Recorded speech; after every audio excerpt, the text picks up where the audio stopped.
તો Bhavnagar chamber of કોમર્સથી જોડાયેલા વેપારીઓની પ્રતિક્રિયા પણ સામે આવી છે। ટેરિફ વધારાની સીધી અસર ધંધા પર જોવા મળશે।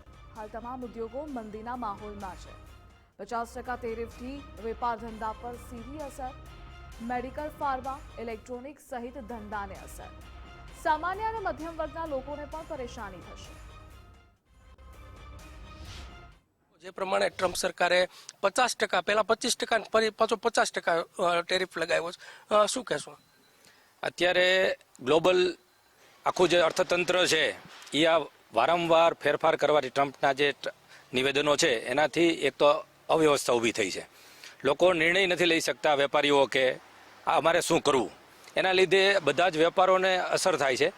આપણે ભારત માટે વિચારીએ, આપણા દેશ માટે, તો લાંબો ફરક આમ પડતો ન હોય, કેમ કે જે સમસ્યા હોય એના સમાધાન હોય જ, બરાબર છે।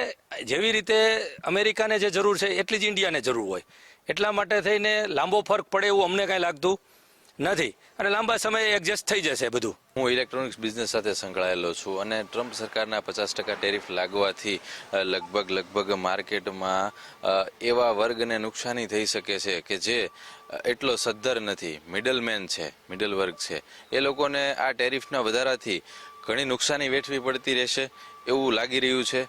પણ જલ્દથી જલ્દ આ વસ્તુનો નિર્ણય આવી જાય અને એકદમ સરસ પહેલાંની જેમ વ્યવસ્થિત થઈ જાય તો લગભગ માર્કેટ ઘણું અર્થતંત્ર આપણું સુધરી શકે એવું છે। તમે શું કહેશો, કયા બિઝનેસ સાથે સંકળાયેલા છો અને ટેરિફ 50% વધવાના કારણે કેવી અસર જોવા મળશે?